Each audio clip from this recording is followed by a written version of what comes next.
بسم اللہ الرحمن الرحیم۔ کیا آپ نے کبھی سوچا کہ مدرسے میں ذہن کو تالا کیوں لگ جاتا ہے؟ یہاں مسئلہ صرف نصاب کا نہیں، بلکہ اصل مسئلہ ذہنی فضا کا ہے، اور اس ذہنی فضا کی سب سے مضبوط، سب سے خاموش اور سب سے مؤثر دیوار ہے اکابر پرستی، القاب پرستی اور آداب کی تقدیس۔ یہ تینوں مل کر مدرسے میں سوچنے کی گنجائش کو آہستہ آہستہ ختم کر دیتے ہیں۔ مدرسے میں طالب علم کو یہ نہیں سکھایا جاتا کہ یہ ایک رائے ہے، اسے پرکھو، بلکہ یہ سکھایا جاتا ہے کہ یہ اکابر کی بات ہے، اسے مانو۔ یوں دلیل پیچھے ہٹ جاتی ہے اور شخصیت آگے آ کھڑی ہوتی۔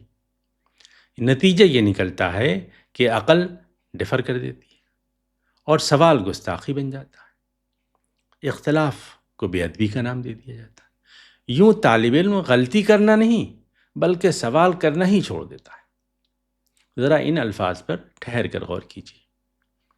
شیخ الاسلام، عالم ربانی، امام اہل سنت، مجدد الفسانی، حکیم الامت، فقیہ العصر۔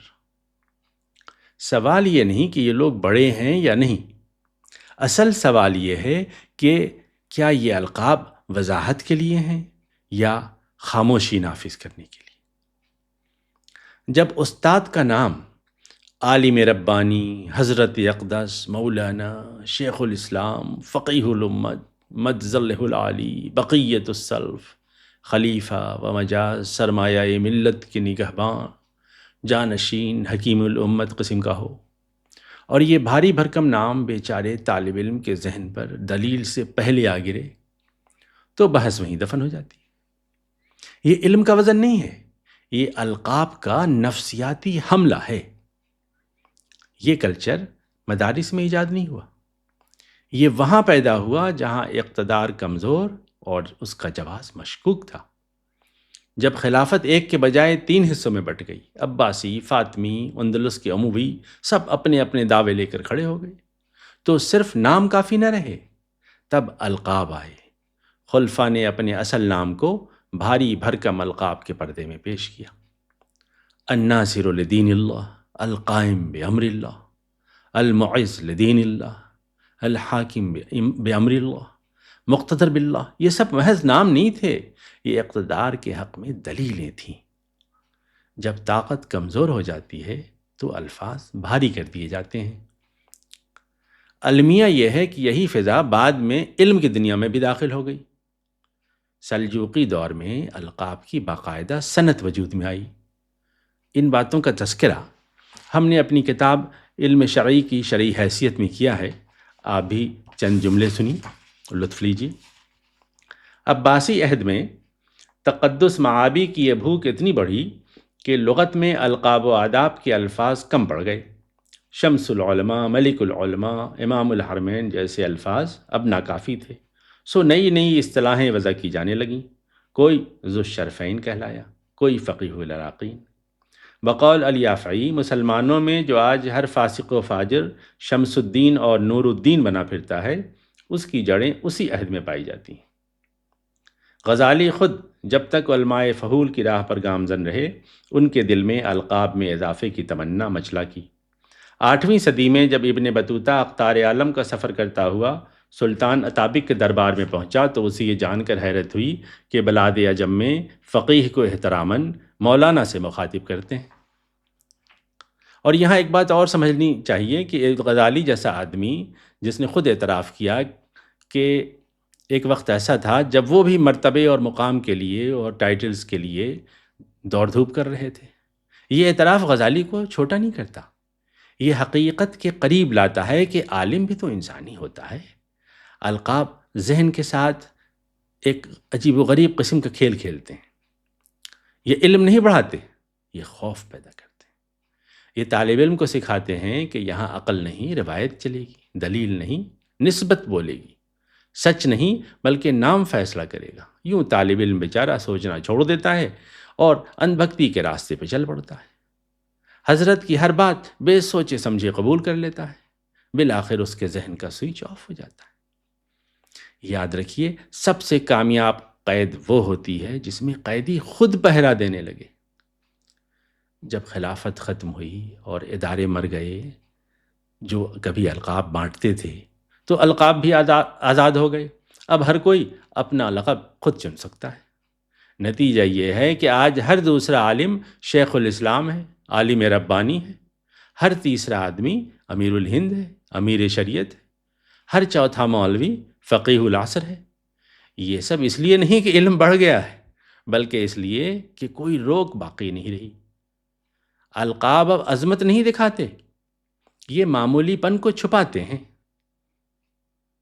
مدارس میں ایک خطرناک روایت یہ بھی ہے کہ انسانوں کو ان کی اصل انسانی سطح سے اوپر اٹھا دیا جاتا ہے، اور یوں محسوس ہونے لگتا ہے جیسے ان سے خطا ہی نہیں ہو سکتی، حالانکہ اسلام کا پورا مزاج اس کے خلاف ہے۔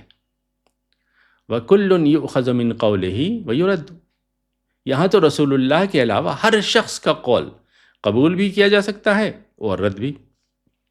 یہی فرق ہے دین اور تقدیس کے کاروبار میں۔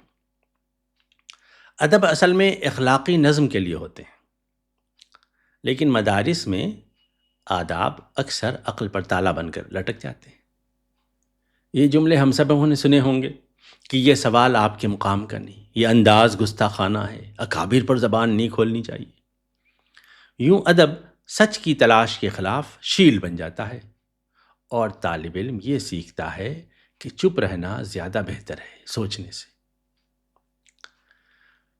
ضرورت اس بات کی ہے کہ اس نقطے کو سمجھا جائے کہ القاب کا طلسم کام کیسے کرتا ہے۔ یہ سب سے حساس اور ضروری مقام ہے۔ چند مثالیں میں پیش کرتا ہوں۔ مثلا مجدد الفسانی، کتنا بھاری ہے یہ لقب۔ بظاہر یہ تاثر پیدا ہوتا ہے کہ اسلام کی تاریخ میں 1000 سال کے بعد دوسرے الفیے کا مجدد بھیجنے کے لیے اللہ تعالیٰ نے ہندوستان کا انتخاب کیا، لیکن آپ کو یہ معلوم کر کے حیرت ہوگی کہ عالم عرب اور شمالی افریقہ کے ملکوں میں کسی کو ان حضرت کے ظہور کی خبر بھی نہیں۔ یہ ساری گرم بازاری ہندوستان کے نقشبندی صوفی حلقوں تک ہی محدود ہے۔ سو ان کا مجدد الف ثانی کہلایا جانا کوئی آسمانی اعلان نہیں تھا۔ یہ لقب مولانا چراغ علی چڑیا کوٹی نے احمد سرہندی کے لیے استعمال کیا، اور جو بعد میں رواج پا گیا۔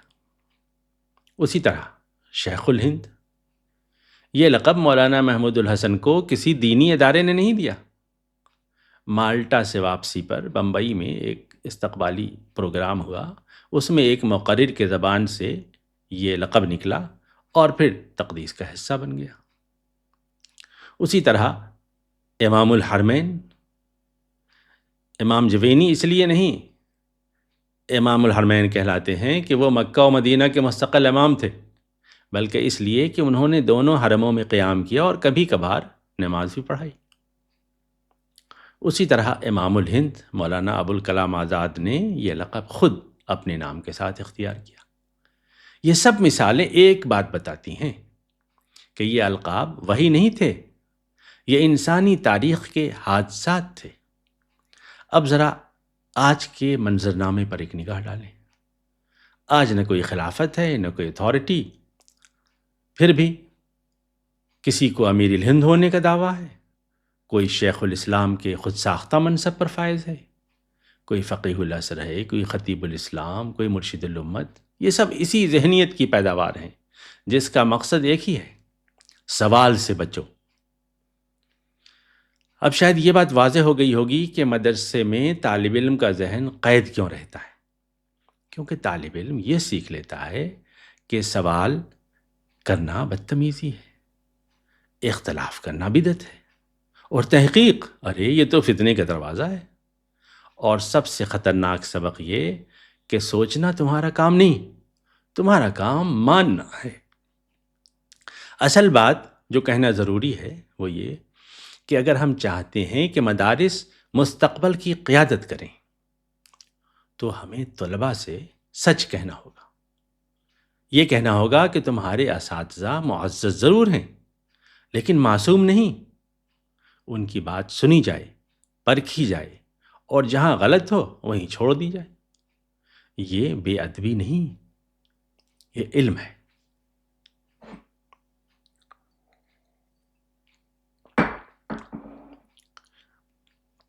یاد رکھیے، اسلام القاب کے ساتھ نازل نہیں ہوا تھا، وہ سوال کے ساتھ آیا تھا، مکالمے کے ساتھ اور اخلاقی جرات کے ساتھ۔ مدارس میں ذہن زنجیروں سے قید نہیں ہوتا، وہ احترام، القاب اور آداب کے نام پر خاموشی سے دفن کر دیا جاتا ہے۔ اور جو ذہن ناموں کے سامنے جھکنا سیکھ لے، وہ نہ تاریخ کے سامنے کھڑا ہو سکتا ہے اور نہ ہی مستقبل کے سامنے۔